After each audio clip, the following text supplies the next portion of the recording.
Hey everyone, welcome back to Amateur Radio for Teens. I'm Eric Marquette, and today we're going to make sense of amateur radio bands, specifically what you can actually do with a technician license.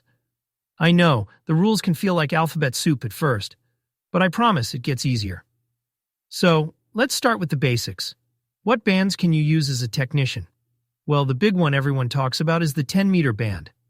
That's 28,000 to 28,500 MHz. But here's the catch. If you want to use your voice or phone operation, you're limited to 28,300 to 28,500 MHz. Below that, it's mostly Morse code and digital stuff. I always used to mix that up, honestly. I'd get excited, tune to 28,150, and then wonder why no one was talking back. Turns out I was in the wrong part of the band for voice. Oops. Now, let's talk about the 6-meter band. That's 50.0 to 54.0 MHz. A lot of people, including me when I started, think 49 MHz is part of it, probably because it sounds close, right? But nope, 49 MHz is not in the amateur allocation. The correct answer is 52.525 MHz, which is smack in the middle of the 6-meter band. So if you're ever in doubt, just remember, 6 meters starts at 50 MHz, not 49. I wish someone had drilled that into my head early on. And just to round things out, technician licensees have phone privileges only on the 10-meter band when it comes to HF. That's it. If you want more, you gotta upgrade. I know it's a little limiting, but it's also a great way to get your feet wet. I remember the first time I realized I'd been calling CQ just outside the allowed range. Embarrassing, but hey, that's how you learn. Alright, so you know where you can operate, but what about the rules once you're on the air? This is where things get interesting. First off, sometimes we're not the only ones using a frequency. In some segments, amateur radio is secondary. That means if there's a primary user, like, say, a government service, you have to avoid interfering with them. It's not just polite, it's required. I mean, imagine you're jamming out on your favorite frequency, and suddenly you hear a weather balloon or some government station. You gotta move. No arguments. Power limits are another biggie.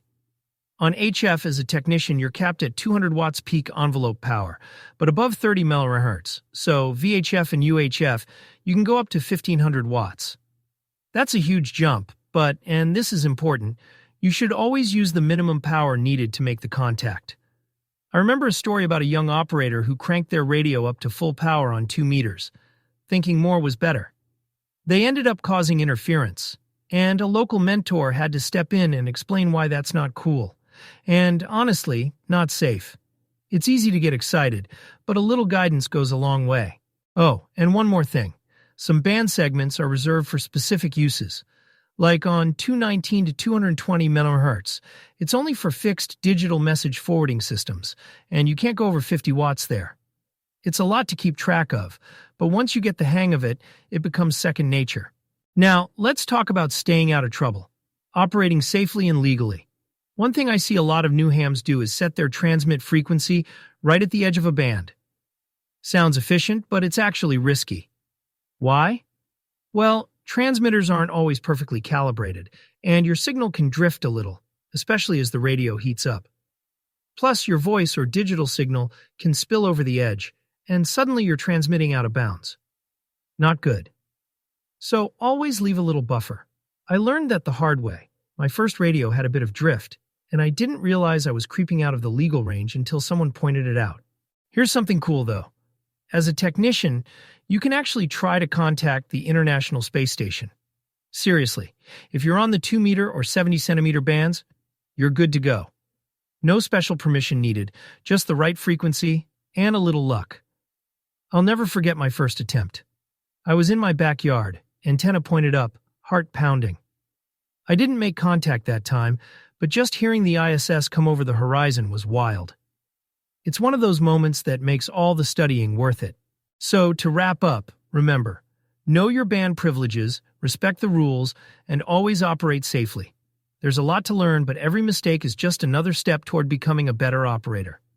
Next time, we'll dig into more hands-on tips for getting on the air. Until then, keep experimenting, stay curious, and I'll catch you on the next episode.